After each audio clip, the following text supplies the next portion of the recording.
नमस्कार, मी D S Lokhande Patil. चालू वार्तामध्ये आपलं सर्वांचं मनापासून स्वागत आहे. हा व्हिडिओ बघितल्यानंतर एक प्रश्न प्रत्येकाच्या मनामध्ये येईल, तो म्हणजे सरकारी हॉस्पिटलच्या एवढा हलगर्जीपणा आणि एवढी दुरावस्था आहे का महाराष्ट्रामध्ये? तर त्याचं उत्तर आहे नक्कीच नाही. त्याच्यावरती करोडो रुपयाचा निधी दरवर्षी शासनाकडे मिळतो. हा व्हिडिओ ससून हॉस्पिटलमधला आहे, ज्या हॉस्पिटलला निधीची कसल्याच पद्धतीची कमतरता नाही. पण ह्या रुग्णाला आपण पाहू शकता चित्रामध्ये, ह्या रुग्णाला साधी व्हीलचेअर नाही आणि त्याकडे लक्ष देणारही कोणी नाही.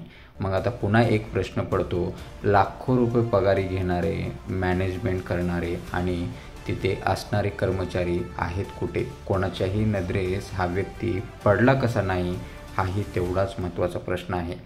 हेच गोष्ट आहे की शासकीय रुग्णालयामध्ये जाण्यासाठी पेशंट का कुचमरतात याचं हे ज्वलंत उदाहरण आहे. कारण हीच शासकीय रुग्णाची महाराष्ट्रातली ओळख आहे. यावरती आपलं काय मत आहे आपण नक्की कमेंट बॉक्समध्ये कमेंट करून कळवू शकता. धन्यवाद.